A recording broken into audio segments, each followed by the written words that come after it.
Hi there, this is Erin from the Irish Teacher, and I wanted to just show you quickly a little bit about this planner, kind of walk you through it, show you where things are located, and then give you some tips so that you can kind of jump in and start planning. When you access your file, this is what you should be seeing, and the first thing that I would recommend is actually changing the name of this file from copy of to whatever you would like it to be, whether that be your name or the school year, something like that.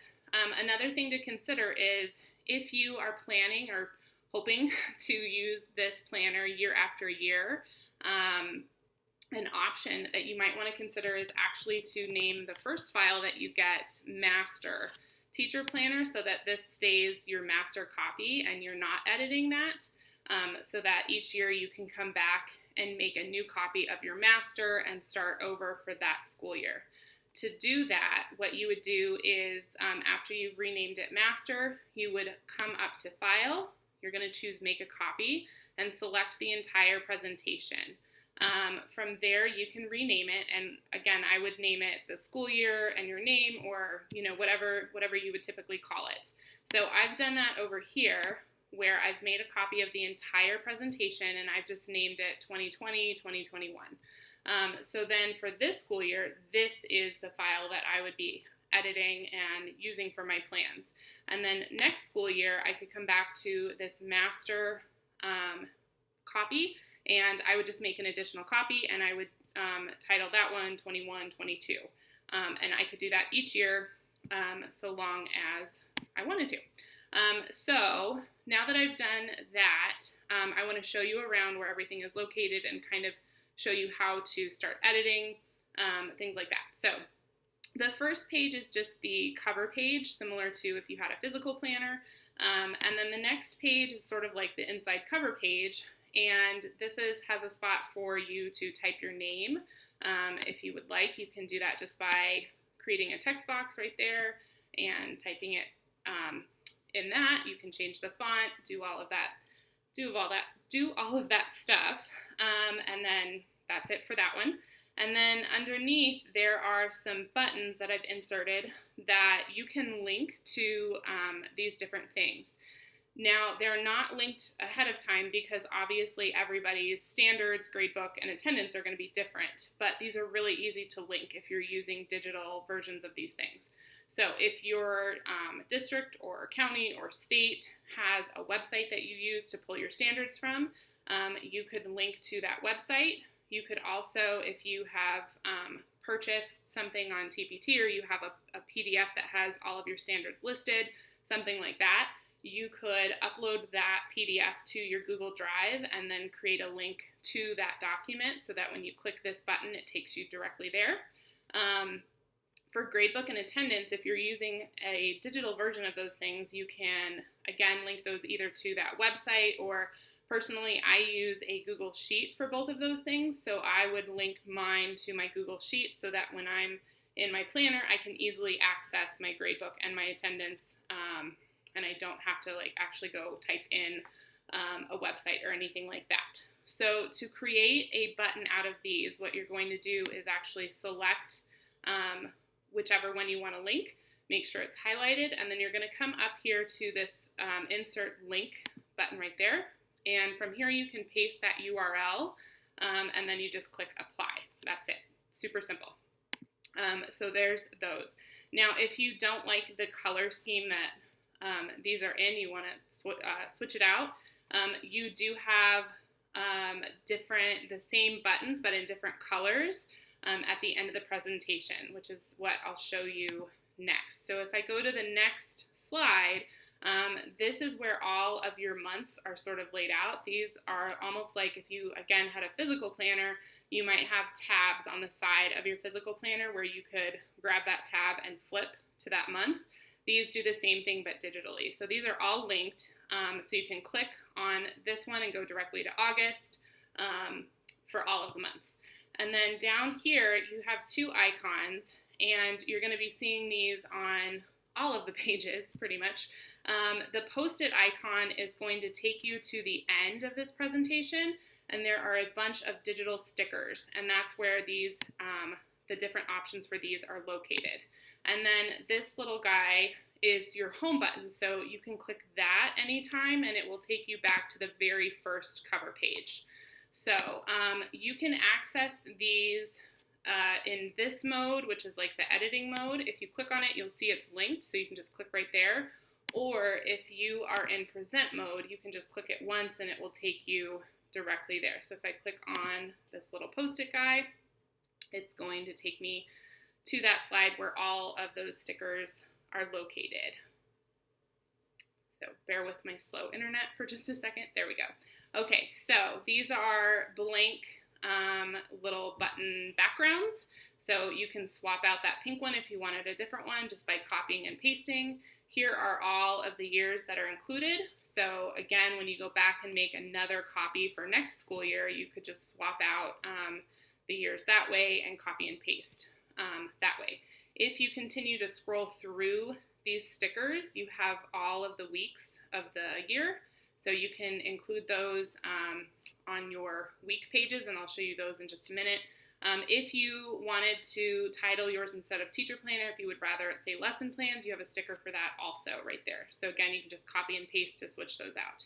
And then you have some Post-its, and then here are all of those sticker options. So you have stickers for attendance, a conference. These are all alphabetical. Early dismissal, fall break, gradebook, grades due, IEP meeting, a regular meeting, no school, notes, parent conferences, personal day, PLC meeting, professional development, reminders, sick day, spring break, staff meeting, standards, summer break, to do, vacation, winter break, and work day. And then again, you have this home button down here, so you can click that and get back to your cover page. Now that's all in present mode, so when I'm in present mode, I can just click those things and it's going to take me directly there. To actually edit the planner itself, I have to be in edit mode, which looks like this, and I can still click those things. It's just going to show up a little bit differently. So for instance here, if I click it, it's linked, so I can just click on this blue slide 4 and it's going to take me to slide 4. So it's kind of just what you prefer, how you prefer to click around it. So here are, so like I mentioned, these are like your tabs, and these are going to take you to the first page for that month. This is August, and this is at a glance. So this gives you an overview of the whole month. I've included a calendar over here, and these are the dates for 2020 and 2021, that school year. This planner is oriented to start with August and go through the following July. Obviously, not everybody's school year looks like that, so if you need to move some slides around, you can do that just by dragging. Just keep in mind that you'll have to switch the links. So if you needed to move July to the front, if you dragged it from the bottom to above August, it would no longer be slide 63, so you would need to swap that just by coming to the pencil and selecting the correct slide for what it is. So there's that. And then back to this slide.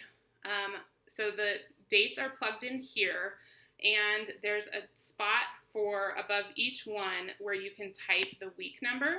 So obviously everybody starts at a different date, so your week 1 is going to be probably different than my week 1, but wherever that is, you can type that in right there and then also over here. So all of these you would just click to be able to type. You could also swap these out if you wanted the dates instead. And then above here, you have some subject headers, so you can type in your subjects and you can kind of lay out your curriculum or your plans for a month at a time. I like doing this just so I can kind of see, it's sort of like instead of a year at a glance where it's your huge scope and sequence, it's kind of broken down into smaller chunks, and I can kind of wrap my head around exactly what I'm doing for the month ahead. So there's that. Now, if you needed to add additional subjects, you can do that. You'll have to resize this, but it's pretty easy to do. You can just click on this last column here, and you would come up to Format, go down to Table, and you would insert column to the right if you wanted it on the right side of the blue, and it would do that. And then you can type in your subject, and if you wanted to change the color you could come up here and you could bring it back to the pink if you wanted to restart that kind of rainbow order. So that's how you would edit that. Then after the month at a glance, you have each week. And so the next slide would be the first week in August, and it's going to have Monday through Friday on the left-hand side, and then those subjects again over on the top, so you can swap those out for whatever your subjects are, and type out your plans for each day.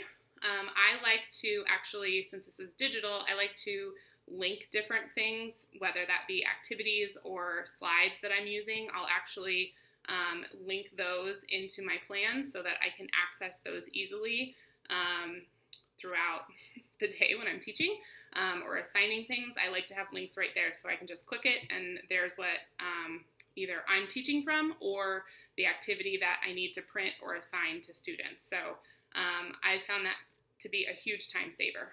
And then there's also just that single week, those dates, which come from this larger calendar here, are also on the individual week pages.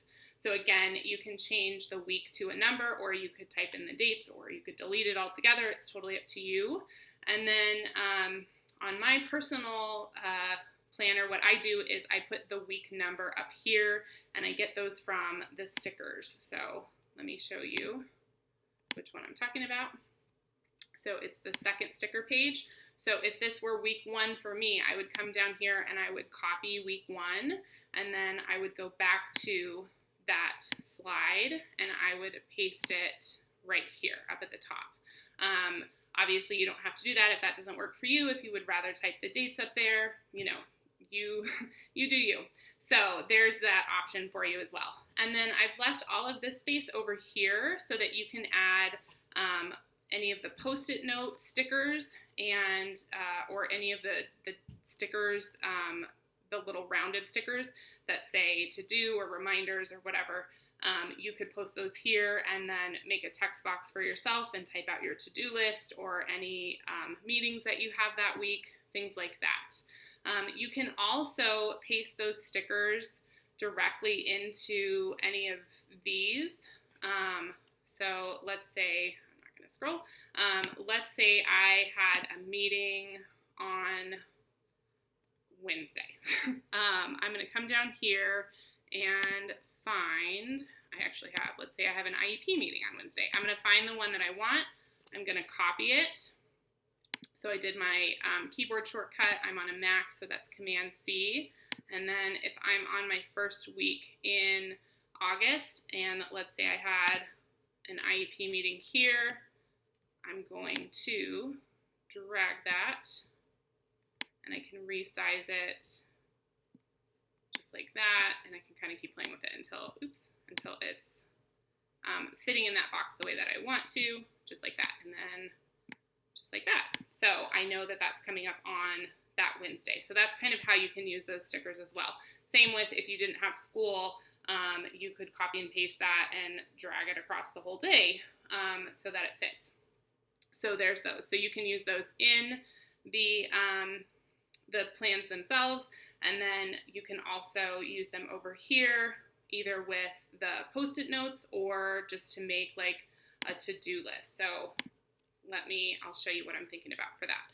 So if I wanted to make a to-do list, I'm going to come over here and let's say I want this green one, and then I'm going to go all the way back up here, and I'm going to paste, and I'm going to drag it over underneath my calendar and resize, just like that, and I think I'll make it a little bit smaller. Okay, and then I can make a text box underneath, like this. And I can change my font and everything, but I can actually make a bulleted list, and I like to use these ones that look like check boxes. So I could make math test copies, email parents, whatever your to-do list is, you can kind of type it out there, and as you're checking things off, you can delete them. So there's that. So you can use it that way. or if you wanted them on a Post-it, because those are included as well, you could come down here and grab the Post-it that you wanted, copy it, and I'm going to paste that.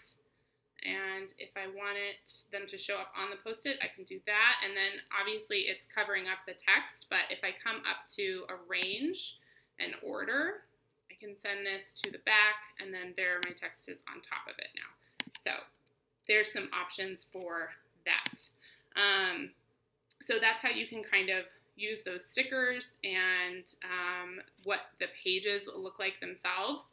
I mentioned earlier linking my assignments and things like that. So what that looks like is if I had a math assignment here and I wanted to link it, what I would do is first type it out, change my font and my size and everything. And then if I come up to this link again, I can paste the link to that assignment right here. And that way when I'm in my plans, I can just click it and it's going to pull it up, and either I can assign that digitally to my students or print it out or whatever it is that I needed to do. So that's how you can use those. So like I said, just a really quick overview of how to use it. One more thing real quick. So when you go, let's say the following year you want to make another copy of your planner to use for the following school year, the dates are going to be the same because they're already plugged in for this school year. All you would need to do is you just go in and change them. So you can just highlight and change whatever the date is. What I do is I just plug them all in at once, and then to go to your, let's say you did that on your month at a glance, and now you're ready to change these ones. Rather than typing them again, what you can do is if you have these set already on your month at a glance, if you highlight just that column, you can copy it. And I'm going to show you on this one because if I do it on this one, these are the same dates, so you won't see it. But if you come in to this and highlight that again, then you just paste, oops, let me try that again. I'm going to select this one, and I'm going to use my keyboard shortcut Command-C, and then I'm going to come down to this one and Command-V, and there you go. It changes the dates for you. So once you do your month at a time, it really doesn't take that long to just copy and paste it onto the weeks themselves. What I did, just since I'm talking about those, you'll notice that some of the months have 5 weeks, some of them have 4 weeks. What I did when I was building this is I really just looked at if there was a split between the 2 months, like September I think had. So September it starts on August 31st this week, but most of this week was in September, so I put that week on September. Obviously, if that doesn't work for you organizationally, you can totally change all of that because this is editable. If you needed to delete one of these, all you would do is highlight everything that you want to delete, and you just hit delete, and it goes away. If you did that by mistake, you can always come over here and hit undo, just like that. And then same down here, if you needed to get rid of one of these weeks, you just highlight the whole row, and then you just hit delete like that, and it's gone. If you needed to reinsert or insert into a new one, again, you just come to Format, Table, and you would choose Insert Row Below, just like that, and then you can copy and paste your text or type it in just like that. So super easy to edit. So I think that is it. That's it for the overview that I wanted to give you. I hope that you enjoy this planner. If you're having any trouble or any questions, please feel free to reach out to me. All of my social media contact and my email address are located on the very first page of your planner where this video is also located. So thank you again for your purchase, and I hope you enjoy it.